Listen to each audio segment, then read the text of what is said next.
হিজরির প্রথম সালে প্রথম বর্ষে যখন মহানবী হজরত মুহাম্মদ সাল্লাল্লাহু আলাইহি ওয়াসাল্লাম পবিত্র মক্কা নগরী থেকে মদিনায় হিজরত করলেন এবং হিজরত করার পরে তিনি সেখানের যে জাহিলিক যে কালচার সেখানে তিনি দেখলেন যে আগের যুগের যারা ছিল তারা দুটি উৎসব পালন করতেন, বিশেষ করে খেলাধুলা বিভিন্ন আনন্দে মেতে উঠতেন।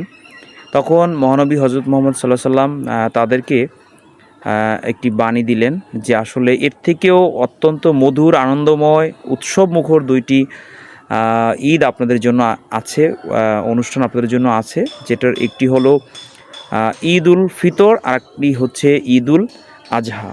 ঠিক তখন থেকেই আসলে এই ঈদের প্রচলন হয় এবং জানা যায় 624 খ্রিস্টাব্দে মহানবী হজরত মুহাম্মদ সাল্লাল্লাহু আলাইহি ওয়াসাল্লাম প্রথম মদিনায় ঈদের জামাত পড়ান এবং তার মধ্য দিয়েই এই আনুষ্ঠানিকতা আরও ব্যাপকভাবে প্রচার পায় এবং মদিনা থেকেই মূলত ঈদ উদযাপন শুরু হয়।